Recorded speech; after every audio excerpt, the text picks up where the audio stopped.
Every episode in Gumball is strange. I mean, we've got a T-Rex, a flying eyeball, and a human chin as characters. But even in this show where logic doesn't exist, there are some episodes that are so bizarre it even unsettles Putin. Like this episode where Principal Brown twerks his bare ass in front of all the kids at Elmore Junior High. And that's not even what makes this episode so strange. It's this guy. This episode is called The Butts, and it's the 5th episode of the new Gumball season that everyone's been talking about. During the episode, Gumball and Principal Brown somehow land themselves in a prison cell, where they meet this guy who basically implies that he mutilated everyone in his village and stole their body parts. The people from my village used to complain a lot about how they looked, but they missed those parts they didn't like once they were gone. And as the episode ends, we even see the character again claiming another victim. Good evening, sir. To the airport. Make it quick. Perhaps a short cut. If you saw this guy driving the cab you ordered and got out immediately, I promise you he'd still get you. Just take a look at this monstrosity. The only way you can truly be safe from him is if you're subscribed to my YouTube channel. That's right, you better subscribe, or this Cronenberg will visit you while you sleep. And even though he does, it still won't be as strange as this episode that uses video glitches and strange imagery to create an unsettling, almost sentient experience for you. Yeah, that one makes you look kind of... Yeah, I get it. Too, thinking it's cool but lonely at school. What just happened? At the first glitch, you'd think the static and distortion is caused by whatever device you're watching the episode from. I remember the first time I watched this was on my TV, and boy did they get me.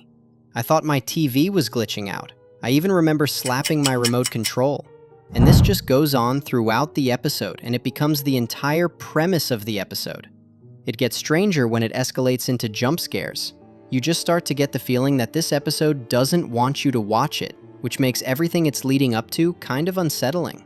Also, I know I'm not the only one that thought Rob may have had something to do with this, because the static glitches throughout the episode is what surrounds the void, and what Rob's body is mostly composed of. But it wasn't Rob. Also, the fact that Gumball and Darwin seem to be the only ones aware of what's happening beyond the normal TV signals really breaks the fourth wall in an unsettling way. It feels like the amazing world of Gumball is watching you, not the other way around. But this episode's weirdness pales in comparison to the joy. Everything on Monday is crummy. What about a Wonder Hug? What's that? It's filled with all the love and happiness in the world. It all starts when Richard gives Gumball and Darwin a Wonder Hug that causes a large rainbow mushroom explosion. Later on at Elmore Junior High, Miss Simeon basks in everyone's misery while looking at them through a CCTV monitor and playing a sad song.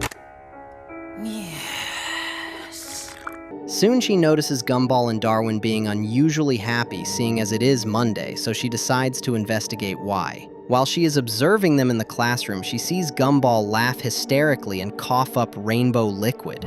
She rushes to Principal Brown with this information, but he does not believe her. I mean, who would? An outbreak of joy. The episode even makes you think Miss Simeon is out of her mind at first, but she's determined to prove all of us wrong.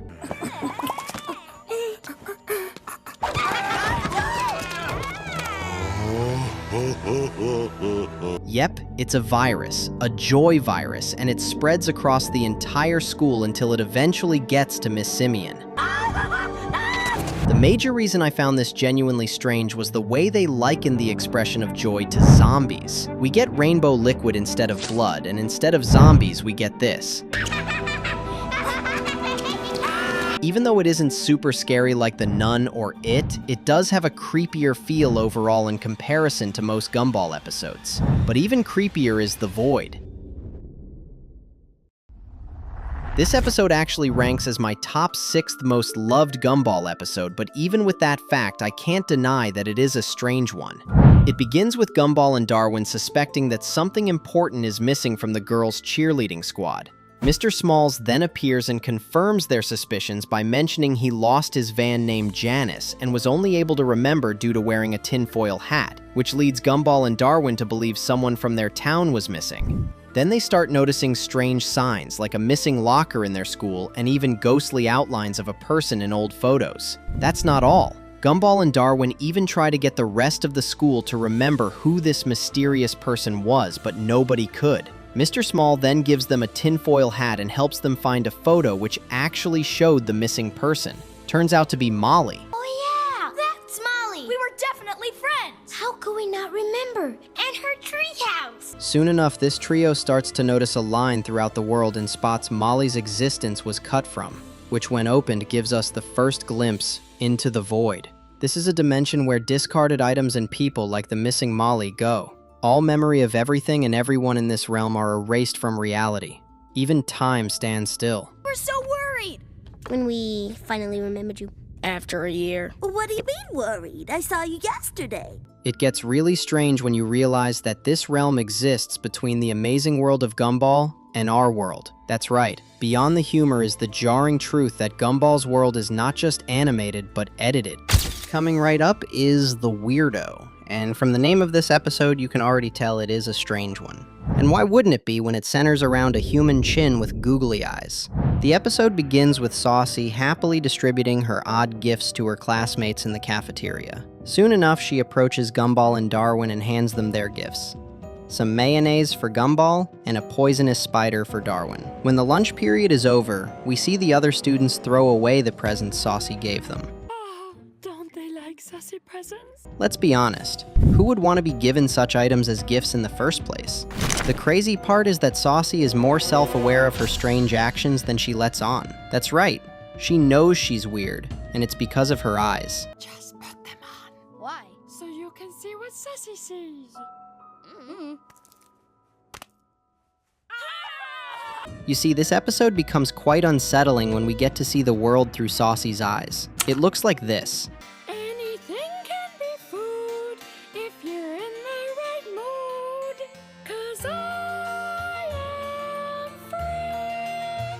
I don't think I've recovered from how this episode made me feel about googly eyes and Saucy. At number 3, we have the shippening, which kicks off with the police raiding Shady Guy's van. We're gonna need some reinforcements, sir. Oh, come on, trooper. How big can one truck be? There's a map on the 5th floor. Inside, they find a stash of magical items, a weather-controlling umbrella, a cursed doll, even a genie lamp. But before they can arrest him, he speeds off, dropping one very important item along the way. That item is a Cartoon Network notebook, which Sarah conveniently picks up while checking her mail. And what does she do with this unlimited creative power? Not conquer Elmore, not rewrite reality. Nope, she uses it to ship characters together. Yeah, this is definitely in the wrong hands. At first, it's silly, but the twist is that everything she writes becomes literal. Without further ado, they kissed, the waves of their love sweeping away everything around them. Suddenly, Gumball and Darwin stumble into scenes straight out of fanfiction. Mr. Robinson paired with Banana Barbara, Masami with Hector, and the boys themselves caught in awkwardly romantic scenarios drawn by Sarah. I agree. I always thought I was the one wearing the pants in this relationship. What is going on? What makes the shippening so strange is that it's not just another wacky magic item episode. It's Gumball breaking the fourth wall. Again. The whole thing is basically a parody of fan shipping culture, complete with fan art, over-the-top love declarations, and forced pairings that make zero sense. And it only gets darker when Gumball realizes Sarah is behind it. The solution isn't to destroy the book. It's to force her to rewrite the plot before the cops break down her door. By the end, everything resets, but not before leaving you with some very cursed images etched into your brain. This episode is meta, chaotic, and honestly, a little terrifying. It's Gumball taking a jab at its own fandom, and it does it in the most absurd way possible, just like it did in the news.